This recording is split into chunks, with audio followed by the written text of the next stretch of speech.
that whole thing that my dad got me was awesome. Besides that, I never really got anything like crazy at all for Christmas, like any year. And yeah, for sure, the gift that I would prefer would be a video game, hands down, no matter what. It would be. I mean, I grew up getting like a pair of jeans, and it was not the wave. That shit was depressing. Put your jeans up. Show everyone what you got.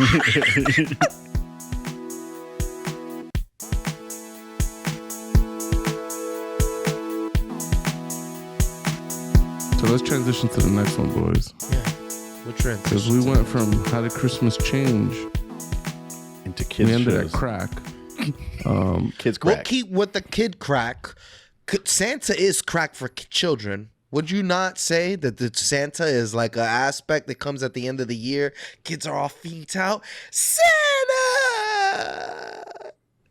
Yeah, I'd certainly say that the Santa Claus is something to children. Okay? So Doey, hypothetically, if you had a Christmas as a kid, what would have been your number one gift? Always video games. Yeah, I'm like a video game. I would have done some Nerf. I would have done some Super Soaker. Legos. I was a big Lego kid. Me and my brother, Lego kids. So some Legos, stuff like that. But on top of everything, like that tech. Gotta have that tech. That Walkman. I had one of those. Walkman, bro. Fucking cassette tapes. Pop that bitch in there. Oh, you didn't mean the talk, what was it called? The Talk Boy from Home Alone 2? No, but it was like this. There was this yellow Walkman from Sony that was like sold out like crazy. Yeah. I had CD one player, of those. right? No, this was a cassette tape player. Oh, Yeah, that I'm talking stuck about. Like in 1984. no, it was 1996, 1997, No. and 1984. I mean, remember- that's when Sony came out with the Walkman with the cassette tape. Okay, well then, in the maybe, mid '90s, they had the new Sony Walkman was the CD player, and the cool thing about the Sony Walkman CD players, it didn't skip, so you could actually walk around with it. Like that was like another an aspect to the name, the Walkman, right? That's what's up. But I remember, and they made a yellow one too. That's what I thought you were talking about it for a second, but. Yo, this is a cassette player. Yeah, dude, I think there was one year that I got video games for Christmas. I've told the story, but one day my dad brought like a big fucking binder. He was just like, go through this binder and tell me every game you want. And it was just a bunch of names. And I was like, oh, give me this, give me that. I picked terrible games. Like in retrospect, I would knock that list out the park. And I picked like maybe like 45 games or something. And then maybe like 2 months later, my dad came home with like this little box and a bunch of blank like white discs with these names just scrawled on them. oh, damn! The pirate games. And I would put this box in. I'd have to put in this disc, and then something would pop up, and then I'd pick the game I wanted to play. Then I'd put the white disc in and close it, and then it would start that game. So it wasn't an actual PS1. It was a box.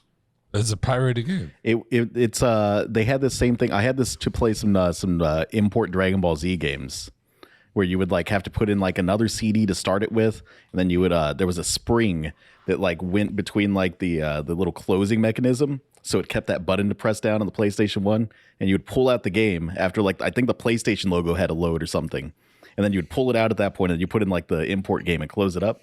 You could play import games with that little like thing that went into the PlayStation. That's awesome. It would hold that button down, I bet. Yep. I mean, what I used wasn't like that, but it's a similar concept. It was this box that I plugged into the back of a PS1, and it took me to like a BIOS looking screen that I could control with the PlayStation 1 remote, and it also had a big directory of games. I would just put.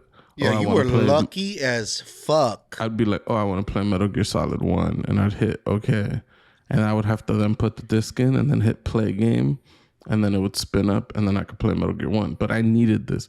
I'm assuming that this box was bypassing whatever security Sony put on the discs. all the games would burn to the disc. So it don't know had some what kind it- of like preloader or something that would get past that part where it would check. That's cool as hell. I didn't know that thing existed. Sony PlayStation must have been cool to dads because out of nowhere, when I was like 7 or 8, some dude knocks on our door. We're here in New York on the 5th floor. Some black dude is like, "Hey, your dad sent me. I have something for you." Like, what is this? It's the most New York shit ever. Like, Me and my brother were like, "What the fuck?" And he's like, "Oh, I'm gonna set it up for you." My dad had gotten us a PlayStation 1, and dude, with just a demo disc. What a fucking asshole! I love the Pizza Hut demo disc. Yo, I swear to God, Oh, all we had was a man. fucking demo disc for like a weeks. All right, with this damn PS1. Man, how cool was it having demo disc be a thing though? Like I would buy like all kinds of magazines just to get a stupid demo disc out of them Yo, to play that was my 10 minutes shit. a game.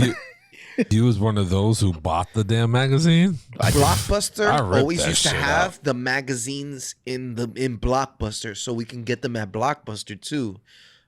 Dude, I always used to buy I used to have a lot of them. Unfortunately, they didn't make it past the test of time for me. But Yo, the classic move was to grab the magazine and oh shit, to grab the magazine and then you try to bend it in half to see, it doesn't really bend. There's a disc in the magazine. And you're like, yeah, because there'd be some there'd just be no discs in there. That was depressing. I know that move. I've Because- done that move. because I feel- somebody would steal them. Yes. Well, I feel like IGN magazine one time they didn't put a disc into theirs either, and they always had a disc in theirs. And like they did like an apology in the next issue for not putting out a demo disc or some shit like that. What about you, Pooch? What was your number one gift? Is it a video game one too? I mean, that it would definitely be that. Like that whole thing that my dad got me was awesome. Besides that, I never really got anything like crazy at all for Christmas, like any year. And yeah, for sure, the gift that I would prefer would be a video game, hands down, no matter what. It would be. I mean, I grew up getting like a pair of jeans, and it was not the wave. That shit was depressing. Put your jeans up. Show everyone what you got. I mean, it used to be like Tommy Hilfiger, Nautica, decent brands back in the day. You know what I'm saying? But dude, seeing my cousins open up like Super Soakers or big Lego sets and shit like that, and then I'd be like a pair of jeans. That shit used to have me sad as fuck. See, I've got the gift that I always wanted, and I don't think that I ever actually got was we'll figure it out. Was that Hot Wheels track that had the shark on it? The shark attack one where it would bite down on the car? That was the holy grail. I always wanted that damn thing, and I think it sold out like the year that I wanted it because I never got that thing. But that was the holy grail. That was a kid's toy that I always wanted. I forgot about I wanted Hot Wheels tracks so fucking bad. Dude, they had some badass ones. You know what? You just like fucking blew my mind for a second because I was so focused on just like what would be the best Christmas gift or whatever that I just forgot all the toys that I wanted as a child. One of the most depressing days, the most saddening, my world collapsed days in my life was when I saw the actual board game of Crossfire. Oh, man. Dude, I built this thing up as the most epic thing that you could ever imagine. That commercial was fucking fire. Crossfire! Crossfire! Yo, get caught up in the... Crossfire! Don't get caught in the crossfire. Man, did by Milton Bradley and Hasbro Games. Did it suck? It looks so badass. Oh my god, it's like this. It's like that big, and you just sit on the other side and you just shoot, and these metal balls just like, and you just gotta score the metal balls. But it's so lackluster. Like it's so fucking lackluster. And yeah, I don't know. Crossfire was a game that I really wanted as a kid. You know what game I didn't want? What was? Do you guys remember Skip It? Yes. Yo, I saw somebody with a skip it. Skip. What a terrible. That's the ultimate. Like, yeah, we could fuck them kids. All right, they can entertain themselves. Shit, like just trip over this thing. Skip It is just like one step above like the hoop and like stick shit they used to do back in like the frontier days. Or like the fucking paddle with the ball connected to it. You're just like whacking the ball with the paddle. Dude, no lie, I have gotten an amount of paddleball games and the ball and cup games for Christmas. Like that, I've received that each of those multiple times over Christmases in my past.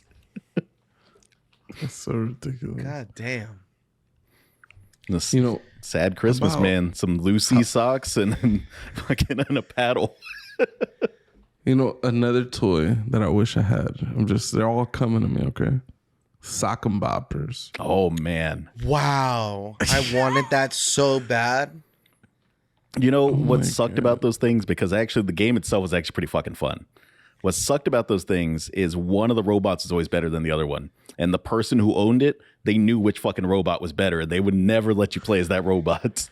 Wait, I thought Sock'em Boppers was the thing for your hands. Oh, I was thinking of Rock'em Sock'em robots. Rock'em Sock'em robots. No, yeah, we weren't allowed to get those Sock'em gloves because we were not trusted with them. Rock and Sock'em robots are cool. That was a toy that whenever I was out and about and I like came across it, it was like we had to play that shit. It was fun. But no, I wanted to punch my brother's lights out with the Sock'em Boppers. It's more fun than a pillow fight. Sock'em Boppers, Sock'em Boppers. That's coming. That commercial was made by someone that's never seen someone get a black eye in a pillow fight, because I've seen that shit multiple times. That's why it's more fun. There's more black eyes to give, right? No, the best gifts that I actually received, got a Squire Stratocaster with like a mirrored pick guard. I don't know I forget what happened to that guitar, because that was my first guitar. Got a telescope once, which I thought was kind of cool. It became less cool because we lived out, like, I don't know. There wasn't a lot of shit to see in the sky. We lived too close to the city. There's a lot of noise, not noise pollution, light pollution, so I couldn't see shit. Those would be the two coolest ones. Oh, I got that Star Wars battleship one time that talked, and that shit was pretty cool. That shit was legit. Fire. And also, because my wife would kill me, okay, I did say I was more thinking of Christmas gifts I've gotten as a kid. The best Christmas gift I've ever gotten was my wife bought me like a guitar with an amp and shit like that. This is back in like 2009 or 2010 and shit. And that was cool. She got me that's my when first y'all guitar. was broke. Yeah, that's when we were dead fucking broke. And she got me my first guitar. That was dope. That's rad as Shout hell. out to Lisi. Yeah. Tony. I remember seeing this massive box get to the house, and I was like, "Oh shit, this is dope!" Like, so yeah, I still got the guitar. It still works. It's cool. I got a really nice wallet once for Christmas. I still have it. A nice Chanel wallet. Channel. Tony, I think you're up now that you're back. Yeah, Luca keeps getting up. Yeah, my favorite toy, or best toy that I ever got, I would think, would have to be my Nintendo 64. Damn. And my Super Nintendo. Damn. I think I got my PlayStation for my birthday. But yeah, I mean, those were pretty hype. Not like a good old console, to get you going. My first console that was actually mine was the PlayStation.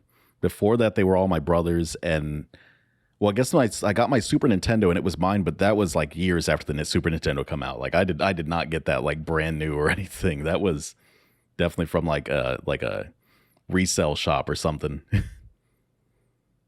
Yeah, I mean, my parents got me both the N64 and the PS2. Those are like my consoles. and obviously they're many years apart. But they got both of them like in the summer. I must have been bored on summer break, begging them for this shit every single day, and they were like, "Fuck," like, and yeah, nah. All my friends would be getting consoles on Christmas. I wanted those shits so bad. Like, I've never, like, everything I got was like, I remember like my brother got a Sega Genesis because of his birthday through my cousin's boyfriend. It was some weird shit like that. I think he was trying to get in them panties, and he bought, you know, the little cousin a Sega Genesis. I respected the move. I hope he got what he was looking for. Okay, because we enjoyed the shit out of that Sega Genesis. You know, the one of the gifts that I got that was like, I was so hyped for it. I was so excited for it. And then I got it. And it wasn't that cool.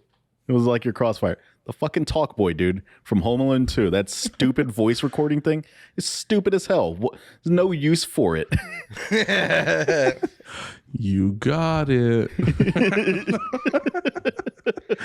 Oh, man. Yeah, the 90s was just a crazy time. There's so much useless junk, and You know we what I wanted did it get? all. That was really cool. You remember that RC thing, that the Sidewinder, the one that you could flip it over And it would still go? And it was like, yeah, I got one of those, and that was cool dope. as fuck. That thing was cool. Yeah, they like crash into like a couch or something. It flips, and they're like, "Oh no!" And it's like, "Oh, it keeps going." That's crazy. Yeah. A special time because I can remember even getting my first Nintendo 64. That was incredible. That's when my Blockbuster trips became more frequent because my mom didn't really have money to buy the games. So we'd go to Blockbuster like every week. Every 5 days we'd return the games. We'd go get something new for the weekend and stuff like that. And that was like a big one for me, was the Nintendo 64. I think it came out in like October or something. It was close to the Christmas when I got it. Like, so I remember playing Mario 64 and like fucking Mario Kart 64. That was fucking incredible. Man. Cruising USA, all these games. This is an example of like how the system is put in place just to keep poor people poor, though, dude. Because you're paying that rental fee at Blockbuster. You probably spent more on the rental fee than you could have than if you had just bought the game outright. Yeah. But it's more convenient. It's easier. I remember one time. It also gives you the luxury of like, maybe overall you spent more money on games, but it allowed us to try many games. Variety. Like, you know how many fuck ups I could have made if I was just outright buying these games? Man, you say that, but I rented Chrono Trigger probably 50 times from the Blockbuster. Yeah, that's no, a fuck I've up. never done anything like that. Yeah. Now I rented Final Fantasy VIII like 4 times in a row just to like keep playing through it, and then finally, I think Jeffrey, he convinced my mom to buy the game for me or something like that. That's awesome. Shout out to Jeffrey. Yeah, shout out to Big Jeff, the homie. Yeah, dude, I swear to God, I don't know what it is, man. I was a terrible judge of games back in the day. Like, I don't know, man. We didn't have reviews. Dude, the cover art was deceiving. The cover art That was was it. completely different than what was the actual game was. Dude, you don't remember for that both game? the N64 and the PS2, when I got those consoles, I made terrible choices. I remember getting those consoles and being depressed immediately because I was just like, I don't got nothing to play. Like I got the N64, and I had, yo, I swear, I don't know who picked these things. Maybe it was like a combo. I had Lamborghini Racing. It was like I remember that. It was a garbage racing sim with That was Lamborghinis. not good. Not good. And then I had a Bomberman game. What I wanted was Bomberman 64. Oh, you like had a different one. Yeah, it was some other one that was actually pretty good, but I was so disappointed that it wasn't the one I wanted that it was just like, Dude, Bomberman 64 is an underappreciated party game. Joe, that game was I've lit. never played that game. Oh, dude, it was so good. You get all kinds of power-ups. You could get these bombs were basically like atomic bombs. You drop them and they destroy every like row that they're next to. I was more of a battle tanks guy. You guys don't remember Battle Tanks? Not Four-player co-op. Well, I was really into playing games when I would go to my friend Roger's house, and it'd be me, my brother Roger, sometimes his cousin Anthony. So we'd be on heavy 4-player games on the Nintendo 64. So all those games that gave you that chance to play 4-player co-op, we were on them, like heavy, which was fun. my heaviest rotations on Nintendo 64 were Super Mario 64, which I never collected all the stars in. Let's see, WCW versus NWO Revenge. Ooh. Amazing game. Yo, oh my God. Incredible. It's one of the greatest wrestling games of all time from I like one of the- the greatest wrestling corporations of all time. The mystery there was when you knock the wrestler down on the ground, if you went to their head and you could do like a ground kind of like submission move on them, that was like a face rake or some weird shit like It that. looked so bizarre. The big mystery was like, if you did that to like Rey Mysterio some number of times, you could remove his mask. What? We would just spend the time just trying to rip his mask off. I didn't know that was a thing. That's awesome. You couldn't take his fucking mask off. I think it's just like hood fucking myths, urban like myths, urban legends, video like- game myths. That's so good, though. Yo, Yeah, that's so incredible. we would spend so much time trying to take his mask off. There was stuff about like if you went, because like I'm pretty sure you could get out the ring and walk up like the entrance. It was like if you just stand there for a while, like Eric Bischoff will come out and let you fight backstage. It was like it was always. It was the most dumbest shit ever. We used to just try the most shit. It was so stupid. But dude, those wrestling games are the fucking best. Yo, that shit was crazy. Wrestling games are the worst for me. For Yeah? Nintendo 64? I never played not one wrestling game, bro. Oh, they were so good.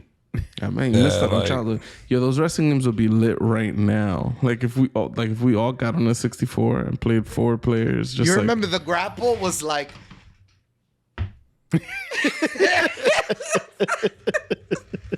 Don't get me wrong.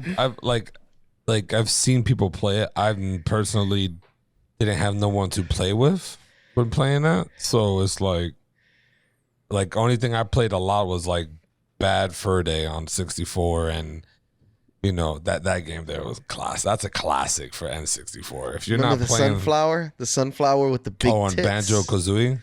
No, Bad Fur Day. Oh no, there is a sunflower also in Banjo Kazooie as well that the bee has to have sex with and shit. I think But that no, is yes. Conker's Bad Fur Wait, Day. No, Yeah. there's another one. Am I getting You're confused? definitely Yes. getting confused. Damn. Alright, then. Banjo Kazooie is like wholesome kids game. There's no one. Okay, damn. So this whole time I've been thinking they have sex in that shit too. Neither Banjo nor Kazooie have canonically fucked in any of their games. But no, yeah. So yeah, then that's what I'm talking about. Yeah, Bad Fur Day is classic, bro. That shit. The multiplayer on that, GoldenEye, and another one, 007 GoldenEye. That was if you didn't have these, there's certain games. If you didn't have on your 64, could you really say you're a 64 gamer? Like, it's just. So, all right, 2 things. 1, new headcanon. Kazooie is definitely picking the dingleberries out of Banjo's ass while he's in that backpack. For sure. He's just back there just taking them out. You're saying they have like a symbiotic relationship or something? It's like those little cleaner fish that eat the shit out of like the shark's teeth. Yeah, 100%. Facts. Banjo be fucking all types of shit up, feeding Kazooie. Kazooie's out there picking the dingleberries. You know, maybe playing with his butthole a little bit. You don't know how to get down, all right?